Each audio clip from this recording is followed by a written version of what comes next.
आज से ठीक 4 साल पहले मैं काफ़ी पतला था और उस पतलेपन की वजह से मुझ में बिल्कुल भी कॉन्फिडेंस नहीं था। पब्लिक फियर तो इतना ज़्यादा था कि मैं नीचे उतरने से भी डरता था कि अगर कोई बात करेगा तो किस तरह से मैं बात करूँगा, कोई चिढ़ाएगा तो नहीं। बहुत कुछ सोचना पड़ता था घर से निकलने से पहले। बट अब ऐसा कुछ भी नहीं है। मेरी 3 साल की जिम की जर्नी के बाद मेरी फिजिक कुछ इस तरह से दिखती है। बट अब मुझे लगता है कि अगर मुझे कुछ चीज़ें जो आज मालूम है अगर वो पहले मालूम होती तो मैंने जो 3 साल अपने लगाए हैं वो मैं 1.5 साल में ही अपनी बॉडी ऐसी बना लेता। बट कोई बात नहीं, जो हो गया वो हो गया, उसको पीछे छोड़ते हैं। मैं आप लोग को अपनी ऐसी 6 गलती बताने वाला हूँ जो मैंने की अपने पर्सनल एक्सपीरियंस से। अगर मुझे ये सब चीज़ें मालूम होती तो मैं पहले ही अपनी बॉडी बहुत अच्छी ट्रांसफॉर्म कर चुका होता।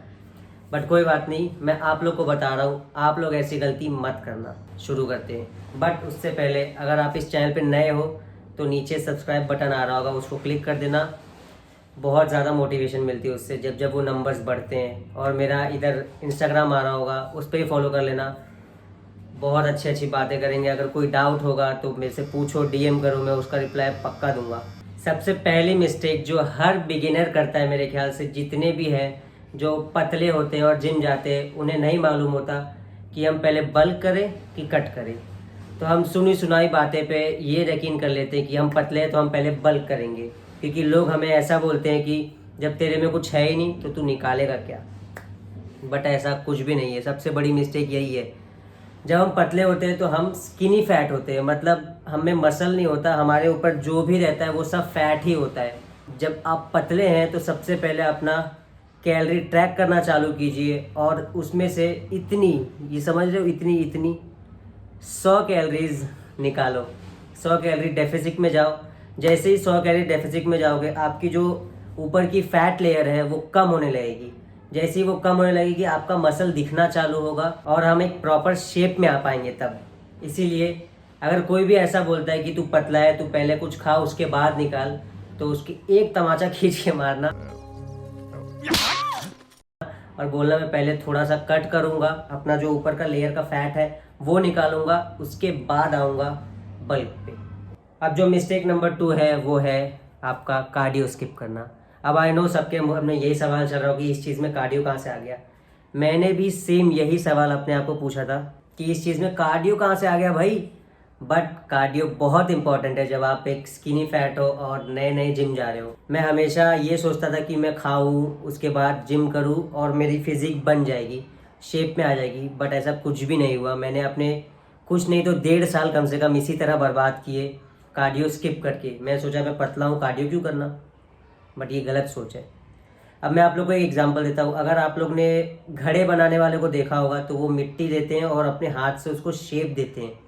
कार्डियो भी हमारा सेम वही चीज़ करता है। हम जब खाते हैं, वेट लिफ्ट करते हैं, वो हमारा ढांचा बनाता है और कार्डियो से मिलती है हमारी बॉडी को एक प्रॉपर शेप मिलती है। समझ रहे हो ना। तो मैं यही कह रहा हूँ कि अगर आप कार्डियो करोगे तो आपकी बॉडी और अच्छे शेप में आएगी। खाली एक ढांचे जैसे आप ऐसा नहीं लगोगे कि हाथ बड़ा है, शोल्डर बड़ा हो गया बस। कार्डियो से आपकी कटिंग्स आने लगेगी पूरी प्रॉपर एकदम अच्छे से। मैंने भी ये चीज़ बहुत बड़ी गलती की थी इस चीज़ पे कि कार्डियो स्किप किया। स्किप मत करना कार्डियो। अब चलते हैं हमारे मिस्टेक नंबर 3 पे। जो थर्ड बहुत इम्पॉर्टेंट गलती मैंने की थी वो थी मेरी ओवर ईटिंग। मैं ये सोचता था कि मैंने अभी थोड़ा बहुत फैट कट कर लिया है, अब मैं खाऊंगा, जिम जाऊंगा, थोड़ा सा कार्डियो करूंगा तो मेरी बॉडी बन जाएगी। पर ऐसा कुछ भी नहीं है। मैंने ये ध्यान नहीं दिया कि मेरा वेट इस समय कितना है, मेरी मेंटेनेंस कैलोरीज कितनी है, मेरे को कितना खाना है, कितना कम करना है, कुछ नहीं। ये बहुत बड़ी गलती थी मेरी जो 1.5 साल मैंने की पूरी, क्योंकि मेरे पास प्रॉपर नॉलेज नहीं थी। और इसलिए मैं आप लोग को पूरा प्रॉपर नॉलेज दे रहा हूँ कि कैसे सब चीज़ें करनी है। इसीलिए कहीं भी आप अपना जब कट स्टार्ट कर देते हो और आपको एक फिजिक मिल जाती है और जैसे ही आप बल्क में जाते हो थोड़ा सा, प्लीज़ अपनी कैलोरीज ट्रैक करना और अपने मेंटेनेंस कैलोरी कितनी है वो निकाल लेना। अगर आपको नहीं मालूम को आपको आपकी मेंटेनेंस कैलोरी किस तरह निकालनी है तो नीचे एक मेंटेनेंस कैलोरी कैलकुलेटर होगा, उसमें अपनी एज, हाइट, वेट सब डालो, वो एक अप्रॉक्स वैल्यू आपको दे देगा। वो बिल्कुल भी एक्यूरेट नहीं रहता, मैं पहले ही बोल रहा हूँ, वरना आके कमेंट सेक्शन में गाली पड़ेगी मेरे को। तो अगर आपको एक एक्यूरेट वेट निकालना है तो वो होगा ट्राई एंड एरर। अपना वेट लो, पहले दिन नापो, खाओ, कैलोरी ट्रैक करो, दूसरे दिन आके देखो आपका वज़न कम हो रहा है कि घट रहा है। अगर लगातार 4-5 दिन आपका वज़न सेम रहा तो वो जो कैलोरी आपने ट्रैक की है, फॉर सपोज 1800 कैलोरी, 2000 कैलोरी, जितनी भी है, हर किसी पे वेरी करता है वो आपकी होगी मेंटेनेंस कैलोरी। अगर आप बल्क कर रहे हो तो प्लीज़ ज़्यादा से ज़्यादा 200 कैलोरी बढ़ाना, उससे ज़्यादा बिल्कुल भी नहीं, वरना पेट आने लगेगा, और जो हमको बिल्कुल नहीं चाहिए। अब आगे बढ़ते हैं 4th पॉइंट की तरफ। चलो, 4th पॉइंट है हमारा नॉट ट्रेनिंग हार्ड इनफ। मैं ये सोचता था कि 15 रैप मारने पे, 16 रैप मारने पे मेरी मसल की मैच्योरिटी बढ़ जाएगी, मेरा मसल मास बढ़ जाएगा, पर ये सोच बिल्कुल भी गलत है। इंडिया में ज़्यादातर फिटनेस ट्रेनर्स आपको यही बोलते हैं कि आओ 15 रैप मारो, 16 रैप मारो, 20 रैप मारो, जो कि बहुत बड़ी मिस्टेक है। ये सिर्फ आपको 6 महीने तक काम करेगी, उसके बाद बिल्कुल भी काम नहीं करेगी। 15-16 रैप पहले इसलिए मरवाया जाता है कि आपकी मसल मैच्योरिटी आ जाए। और मैं एक पॉइंट बता रहा हूँ यहाँ पे, अगर आप एक नए हो जिम में तो आपकी मसल बहुत ज़्यादा पुट ऑन होगी। अगर इसी में आपने एकदम चुटकी बजाते ही बना लिया अपना मसल, तो बस भाई सीन फिट। पर मैंने ये गलती की, आप मत करना। मैं जिम ट्रेनर की बात सुन लिया, 15 रैप 20 रैप 1-1.5 साल तक मारता ही रहा, मेरी बॉडी नहीं बनी। तो जब भी आप ट्रेन कर रहे हो तो प्लीज़ कोई ऐसा वेट लेना जिसमें आपके 8 to 10 रैप्स पे ही फेलियर आ जाए। और एक चीज़, आपका जो भी लास्ट सेट रहेगा उस पर प्लीज़ फेलियर जाना ही जाना, क्योंकि पूरी जो मसल आइसोलेट हो जाएगी, मज़ा आ जाएगा, और उसी चीज़ से, उन्हीं लास्ट रेप से आपकी मसल बनती है। ऐसा मैं नहीं, आर्नल्ड श्वार्ज़नेगर बोलते हैं। अब उनको कौन नहीं जानता, 7 टाइम मिस्टर ओलंपिया। इसमें मैं एक पॉइंट और ऐड करूँगा, अगर आपको लगता है कि आपने 3 सेट मार लिए, 8 to 10 रेप्स पे चले गए और लग रहा है कि और जान बाकी है, मैं मार सकता हूँ, तो डेफिनेटली ग्रो फॉर इट। मतलब भाई जाना ही चाहिए। मैं खुद अगर समझ लो 3 सेट में मेरे को सेटिस्फैक्शन नहीं मिला है अंदर से कि 1 सेट और तो चला ही जाएगा, तो मैं मारता हूँ, भले मेरा 6 रैप जाए। और सच बताऊँ तो मेरे को कभी सेटिस्फैक्शन नहीं मिलता 3 सेट के अंदर। ये 15 रैप और 3 सेट का जो सीन है ना, पता नहीं क्यों है फिटनेस इंडस्ट्री में, मैं समझ नहीं पाता, पर मिथ है ये सब खाली। 5वीं और बहुत इंपॉर्टेंट गलती जो लोग करते हैं, मैंने भी किया है, तो मैं ऐसा नहीं बोल रहा कि सब करते तो मैंने नहीं किया, मैंने भी किया है, वो है रॉन्ग स्प्लिट फॉलो करना। आप अगर एक लोकल जिम में जाओगे, जो हर कोई वहीं से स्टार्ट करता है, मैंने खुद ने किया है, लोकल जिम में जाओगे तो वहाँ पे आपको जो ट्रेनर्स है वो ये बोलते हैं कि एक दिन पे एक बॉडी पार्ट मारना, मतलब प्रो स्प्लिट। मैंने भी यही किया, मैं एक दिन पे एक बॉडी पार्ट मारता था, जब तक मेरे पास अकल नहीं आई, जो कि बहुत देर बाद आई, पर आप लोग को मैं दे रहा हूँ इसलिए फॉलो कर लो। मैं एक टाइम पे एक ही मसल वेट मारता था, बट हमारे जिम ट्रेनर्स ये भूल जाते हैं कि हम नेचुरल लिफ्टर है भाई। अगर आप एक नेचुरल लिफ्टर हो तो आपको हफ्ते में कम से कम हर बॉडी पार्ट 2 से 3 बार करना ही करना होगा ट्रेन, वरना आपकी मसल ग्रो नहीं होने वाली। जो सिर्फ 1 बॉडी पार्ट मारते हैं वो ज़्यादातर स्टेरॉइड वाले होते हैं, वो ज़्यादातर गेम वाले होते हैं, जो फिटनेस इंडस्ट्री की गेम खेलते हैं, वो पोजिंग वाला, हाँ वही। इसीलिए कभी भी अगर आपको कोई बोले कि तू एक दिन पे एक बॉडी पार्ट मारना, तुम भी उसके एक कान पे मारना, ऐसा सच में मत करना। तो मेरा बस कहने का इतना ही मतलब है कि अगर आप एक बिगिनर हो और आपको कोई बोल रहा है कि एक टाइम पे एक ही बॉडी पार्ट मारना, तो ऐसा मत करना प्लीज़। हमेशा 2 बॉडी पार्ट मारना। अगर आपको नहीं मालूम है कि क्या करना है तो आप लोग के पास 2 है, या तो आप चेस्ट, शोल्डर, बैक, बाइसेप, ऐसे सब वर्कआउट मारो, या तो आप पुश पुल लेग्स मारो, जो मैं मारता हूँ, मेरा पर्सनल फेवरेट, मैं 1.5 साल से अब वही मार रहा हूँ। अगर आपको नहीं मालूम है कि क्या वर्कआउट करना है तो नीचे डिस्क्रिप्शन में दिया होगा, वो फॉलो कर लो, मेरा पर्सनल है वो।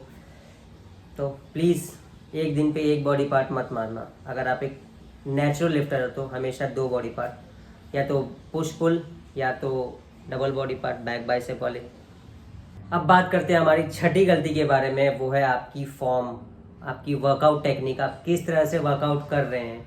अक्सर मैंने देखा है जो बिगिनर्स होते हैं वो बहुत बड़ी गलती करते हैं कि आप बस वर्कआउट करते हैं दिखाने के लिए, ये नहीं देखते कि आप सही से कर रहे हैं कि नहीं। जिम्स में जो इतने बड़े बड़े शीशे लगे होते हैं वो इसीलिए होते हैं कि आप अपनी टेक्निक, अपनी फॉर्म देख सको। मैं आज भी अपनी फॉर्म अपने कांच में देखता हूँ, मतलब शीशे के सामने जिम में, उसके बाद अच्छे से और देखता हूँ कि हो रहा है कि नहीं। इसलिए हमेशा ध्यान में रखना, आप जो भी करें अच्छी टेक्निक, अच्छे फॉर्म के साथ और हमेशा अपना नेगेटिव कंट्रोल करके करें। नेगेटिव कंट्रोल करने से मेरा मतलब ये है कि सपोज़ आप बाइसेप की वर्कआउट मार रहे हैं और आप बस ऐसे जा रहे, ऐसे आ रहे, ऐसे जा रहे, ऐसे आ रहे, इससे कुछ फ़ायदा होने नहीं वाला। इससे आपकी बॉडी तो कभी नहीं बनने वाली। इसीलिए हमेशा जब भी बाइसेप मार रहे हो, डंबल से मार रहे हो, रॉड से मार रहे हो, फ़र्क नहीं पड़ता, हमेशा लेना, ऊपर होल्ड करना, धीरे से नीचे छोड़ना। इससे आपकी मसल पे बहुत ज़्यादा टेंशन आएगा और आपका जो मसल माइंड कनेक्शन है वो अच्छे से बनेगा, जिससे आपकी मसल की जो ग्रोथ है वो और तेज़ हो जाएगी, मतलब स्पीड अप। अब बात करते हैं हमारे 7th मिस्टेक की। 1 मिनट, मैंने 6 ही बोले थे, बट ये 7th वाला आपके लिए एक प्रो टिप है मेरे एक्सपीरियंस से। अगर आप एक बिगिनर हो तो प्लीज़ अपना स्क्वाट, बेंच और डेडलिफ्ट कभी कुछ हो जाए, चाहे मौत आ जाए, स्किप मत करना। अक्सर जिम ट्रेनर्स आपको ये बोलते हैं कि अभी आप नए हो, आपको डेडलिफ्ट, बेंच और स्क्वाट्स हैवी नहीं करने चाहिए, पर ऐसा कुछ भी नहीं है। ये जो 3 कंपाउंड मूवमेंट है ना एक तरफ, और आपका जो बाकी का वर्कआउट है एक तरफ। डेडलिफ्ट आप जब मारते हैं आपकी पूरी जितनी भी लेग से लेके ट्रैप्स तक सब एंगेज होता है। आप चेस्ट मारते हैं तो आपका ट्राइसेप, शोल्डर, चेस्ट, ये तीनों चीज़ एंगेज होता है। और लेग्स तो सबसे इम्पोर्टेंट है, इसको तो स्किप करना ही मत। जितना आप अच्छे से मारेंगे और जितना हैवी जाएंगे और जितना इस पे ज़्यादा ध्यान देंगे, उतना ज़्यादा आपकी मसल बढ़ेगी, क्योंकि ये सब जो कंपाउंड मूवमेंट्स है वो बहुत ही अच्छी होती है आपकी मसल की ग्रोथ के लिए। तो प्लीज़, अगर कोई ट्रेनर आपको ये बोल रहा है कि अभी तो तू भाई नया है, अभी तेरे को ज़रूरत नहीं है, जिम छोड़ दो भाई, छोड़ दो, साले का जिम छोड़ो और दूसरी जगह, अच्छी जगह कहीं जाओ, अपने ऊपर थोड़ा पैसा इन्वेस्ट करो और अच्छे ट्रेनर्स लो। या आप ऐसा जिम चूज़ करो जो अच्छा ट्रेनर प्रोवाइड कर रहा हो आपको, वरना पर्सनल ट्रेनर छोड़ के तो आजकल कोई प्रोवाइड नहीं करता, बट कोई बात नहीं। इसीलिए तो हम आपके भाई यहीं पे हैं सिखाने के लिए आपको। और कुछ भी प्रॉब्लम हो तो मेरा इंस्टाग्राम यहाँ पे है, DM करो, मैं हेल्प करूँगा। तो आज की वीडियो के लिए मैं यहीं तक रखूँगा। बहुत मज़ा आया आप लोग से, मेरी जितनी भी चीज़ें शेयर की मैंने, एकदम यादें ताज़ा हो गई, जो जो गलतियाँ मैंने की थी। बट होप करता हूँ कि आप वो ना करें, जिससे आपका प्रोसेस स्पीड हो थोड़ा और मेरी तरह आपको 3 साल ना लग जाए। आई नो, मैंने वीडियो के स्टार्ट में बोला था मैंने 4 साल पहले मैं पतला था, पर मैंने जिम में 3 साल बोले। बाकी के 1 साल मैं क्या कर रहा था वो जाने देते हैं, वो वीडियो से हट के थोड़ा। तो आज के लिए यहीं तक, बाय बाय।